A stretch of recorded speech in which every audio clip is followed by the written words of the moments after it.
Sober Boundaries is designed as a discussion and information sharing platform when it pertains to the enjoyment of sobriety other than just not drinking and drugging. I remember the first time I was told my sense of fashion was woefully lacking. My sorta dressed up outfits were non-button-down collared shirts and jeans. My favorite shoes were brown hiking boot lookalikes. When I really wanted to look dressed up, I broke out one of those old-style John Travolta polyester disco wide-collar monkey suits. In other words, I didn't care anything about style or anything fashionable. I was married with 2 children, so I just knew I had a grasp of what it meant to be an adult, even though I was only 24. I was old enough to be in the military. I was old enough to vote. I could buy alcohol anywhere in the country, and I owned several firearms. I was a grown man, right? I got a call from my youngest sister asking to visit for a few days. This was really a fashion turning point. My baby sister was, at that particular time, a well-paid runway fashion model with several years of experience. So when she explained to me how bad my wardrobe looked, I decided to make some changes. A year's subscription to GQ magazine, and I was the best dressed man in my circle. Ralph Lauren, Jeffrey Bean, Pierre Cardin proudly hung in my closet. I had arrived. I even had the nerve to critique what others were wearing. I was so proud of myself. I was a true legend in my own mind. But fast forward a little less than a decade later, and I was in the early clutches of homeless addiction. I was sleeping in my once brand new 4-door family car. Of course, now the family was gone.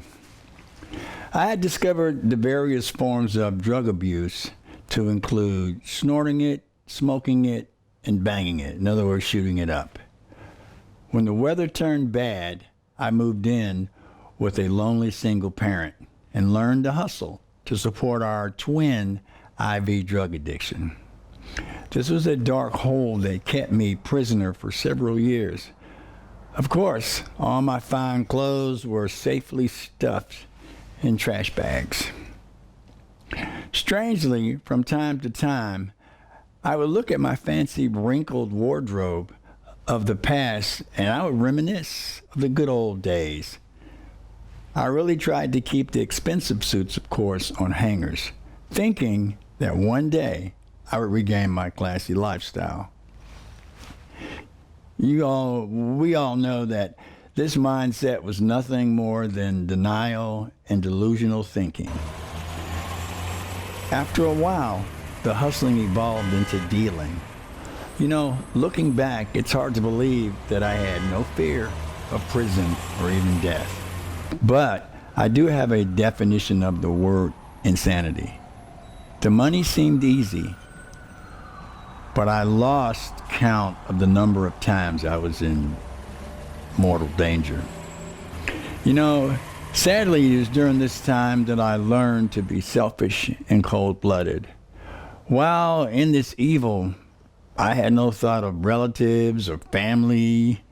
I did not realize that my mother, stepfather, siblings, and others were worried sick because I didn't communicate for years. It was this worry that convinced my mother and stepfather to drive the over 1,000 miles from their home to my last known location and search for me. You know what?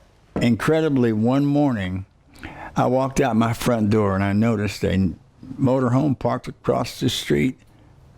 Moments later, the door opened and out walked my mother. Of course, that day was filled with every emotion that you can think of. I looked like a skeleton. You know what I mean? But you know, I remember the lasting words that she spoke, staring at the needle tracks on my arms. She said, I decided to just give you to God and pray for your deliverance. I was numb for days.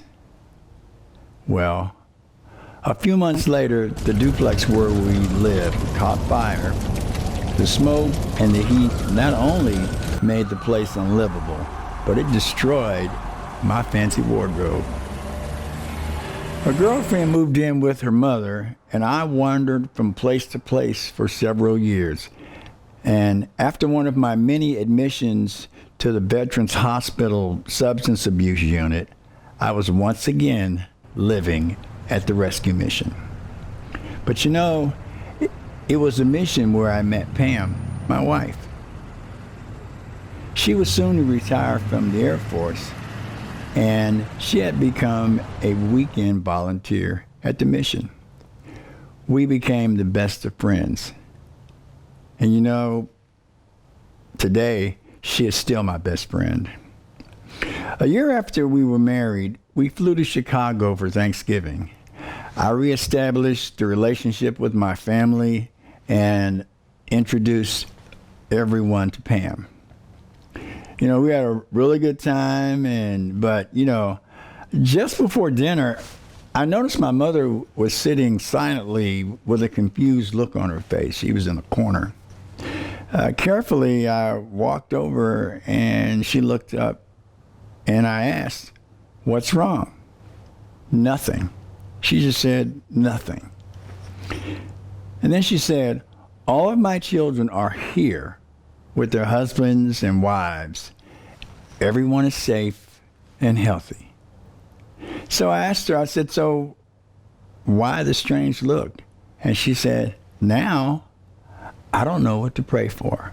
Wow. The dinner was fabulous. One of my brother-in-laws is an amazing executive chef, so we had a great time there. But you know, years later when I look at the pictures from that visit, I remember how everyone was commenting how nice we were dressed.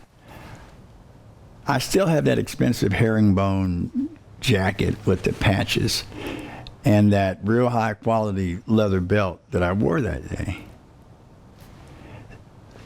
Those items keep me sensible when when it comes to buying clothing, because they were donated to the mission by the widow of a very, very wealthy man.